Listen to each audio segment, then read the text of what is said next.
this leads into naturally into the Gold Cup itself. What are your expectations for Trinidad and Tobago based on what you've seen over the last 2 years heading into the Gold Cup?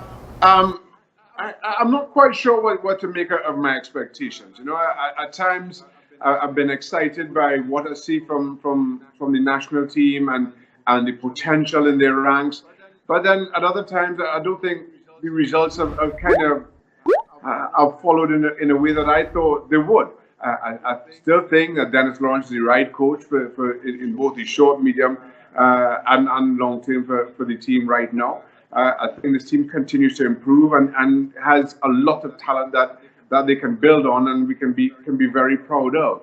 It's a very thin line, especially at this level, international level, at Gold Cup level, in between success and failure, and that is something that I think also comes with experience. It's not just down to talent.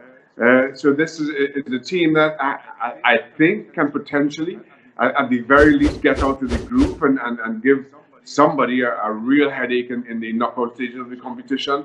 But at the same time, I know it's a very thin line in between feeling miserably in the group stages and getting out and recognizing their full potential.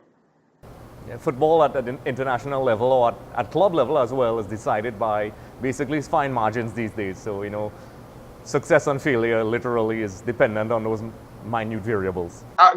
Without question. And again, I think those are things that you learn, and sometimes they're hard lessons to learn, but you have to learn them on the field.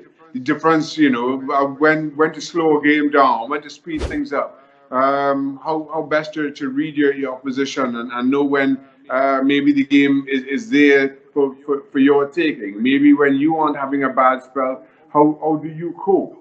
Those are the things. It's very much, and I find especially at international level, or more so than club level, it's a game of chess, where maybe club level can be checkers, and you can play on the front foot a bit more and be far more aggressive at club level. At international level, it is a game of strategy more so than it is at club level.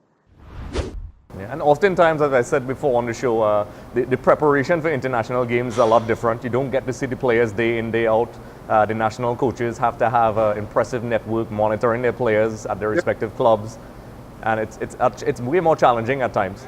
It is, and that's again, those are some of the challenges that come with international football. There's only so much that you know, scouting networks can do. There's only so far you can reach, especially when you have some of the constraints that Trinidad and Tobago obviously would.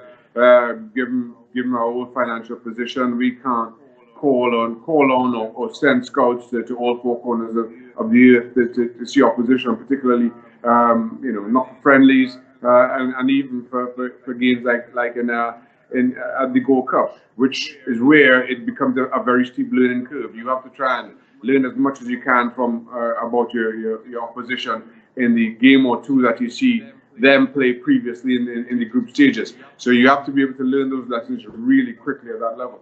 Just a reminder, everyone, for more episodes with Shaka Hislop, be sure to head over to our YouTube channel. Also, don't forget to subscribe for more updates, interviews, and content.